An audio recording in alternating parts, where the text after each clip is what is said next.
ऐसे समय को देखते हुए और जो है किसानों की मांग को देखते हुए ये जो समय उन्होंने देश हित में जो कार्य किया है, जो आम जन के लिए भी और किसानों के लिए तो बहुत ही ज़रूरी था।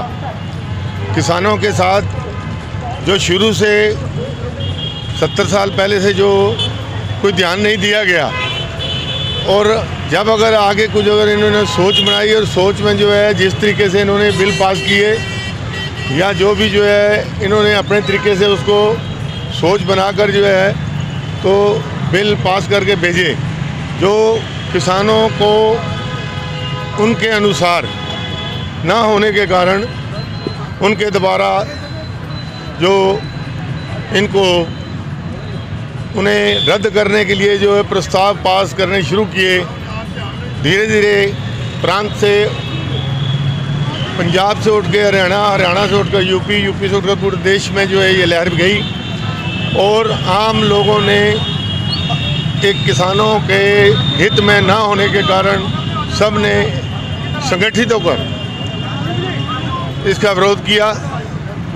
और अब भी जो करा है उन्होंने वो किसान हित में आज जो है राष्ट्र हित में पहले और दूसरा नंबर किसान के हित में भी और आम जन के भी हित में है। अभी जो 3 कृषि कानून को लेकर प्रधानमंत्री ने घोषणा करी है, आप उससे कितना आश्वस्त हैं? हम उससे कुछ आश्वस्त हैं, लेकिन बहुत अच्छी तरह आश्वस्त इसलिए नहीं है कि मोदी सरकार ने आम जन में अपना विश्वास खो दिया है।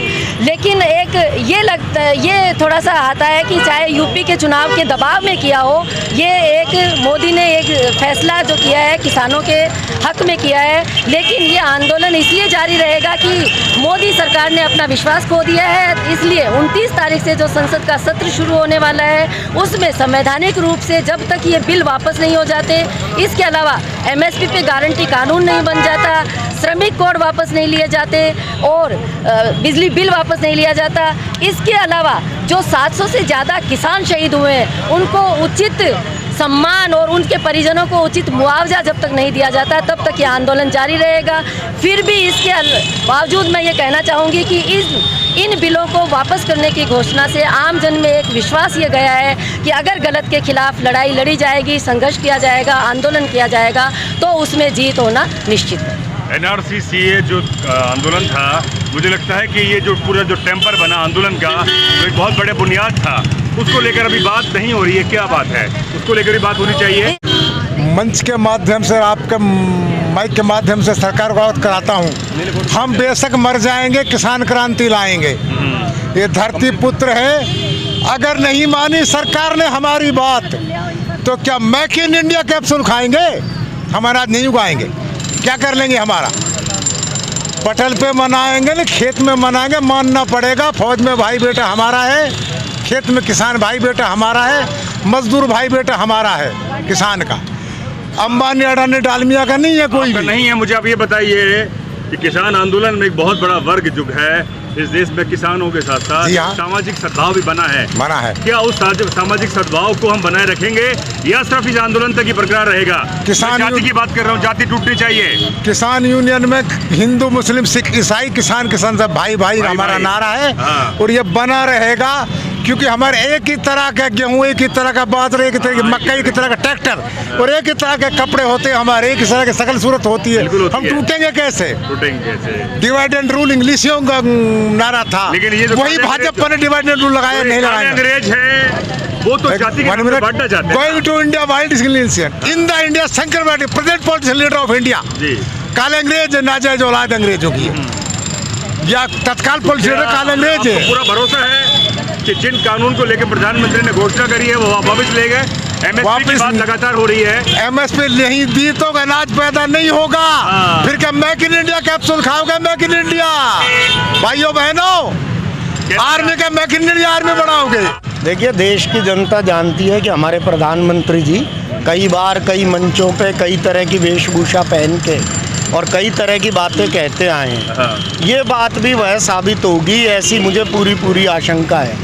आपको याद होगा कि 2015 में भूमि अधिग्रहण बिल में भी इन्होंने यू टर्न लिया था, लेकिन उसको बैक डोर से जहाँ जहाँ बीजेपी शासित राज्य है वहाँ इन्होंने बैकडोर से दोबारा उसी विधेयक को लाए। आप मेरी बात नोट करके रख लीजिए कि ये 5 राज्यों के चुनाव के बाद तुरंत बाद तमाम बीजेपी शासित राज्य जिस तरह ये लव जिहाद के नाम पे विधेयक लाए, उसी तर्ज पे इस विधेयक को किसी और नाम से सही, लेकिन इस विधेयक को ये लाएंगे बैकडोर से, लागू करेंगे। किसान मोर्चा का जो ये निर्णय है सबसे पहले कि जब तक संसद में ये पारित नहीं हो जाता तब तक तो हम ये मानने को ही राजी नहीं है कि सरकार अभी सही राह पे आ गई। साथ ही अभी जो लेबर लॉज हैं, क्योंकि इस किसान आंदोलन में आप बारीकी से देखें तो मजदूर बड़े वर्ग में शामिल हुए, बड़ी संख्या में शामिल हुए।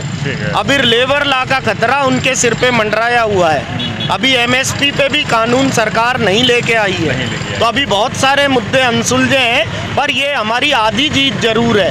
ये इतना जरूर है कि लोकतंत्र में चूंकि मतदान है और मतदान के प्रेशर में बड़े से बड़े तानाशाह को कहीं ना कहीं झुकना पड़ता है। हम अंबेडकर साहब की प्रतिमा के नीचे गर्व के साथ कह सकते हैं कि भारत ने जो संविधान चुना, जो लोकतंत्र का रास्ता चुना, उसकी ताकत आज जरूर जनता में दिखाई पड़ती है। मैं यही कहना चाहूँ।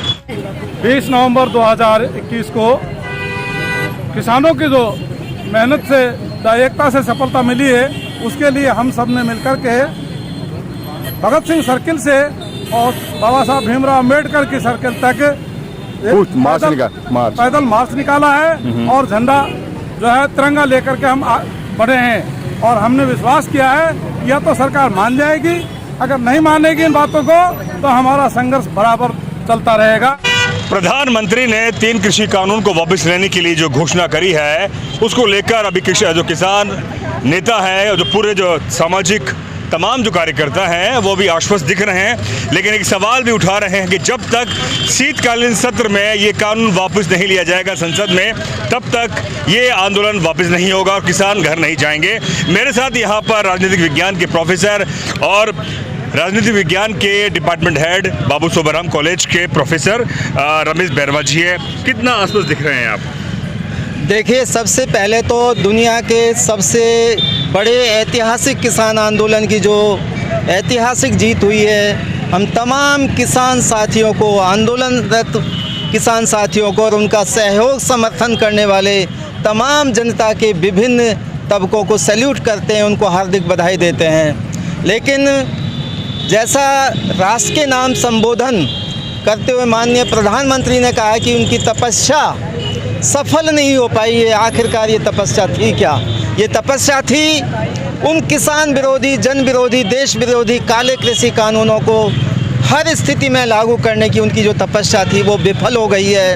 और इसलिए जब ये तपस्या यानी उनकी जो मन की हसरत पूरी नहीं हुई है, तो अभी लोगों को पूरा यकीन नहीं है कि उन्होंने जो घोषणा की है वो उसको वो ठीक से अमल में ला पाएंगे। इसलिए जब तक संसद के द्वारा इन काले कृषि कानूनों को निरस्त नहीं कर दिया जाता, तब तक इस देश का अन्नदाता किसान, संयुक्त किसान मोर्चा ने जैसा ऐलान किया है, ये आंदोलन को जारी रखेंगे। और हम लोग भी जो शिक्षा क्षेत्र से जुड़े हुए हैं, शिक्षक, विद्यार्थी, शिक्षा बचाओ आंदोलन ने जिसने पुरजोर समर्थन किया है इस आंदोलन का, हम किसानों के साथ है, संयुक्त किसान मोर्चा के इस ऐलान के साथ है, उसके आंदोलन के साथ है। और इसलिए ये ज़रूरी हो जाता है कि जब तक इन कृषि कानूनों को कानूनी तौर पर निरस्त नहीं कर दिया जाता, तब तक ये आंदोलन जारी रहेगा।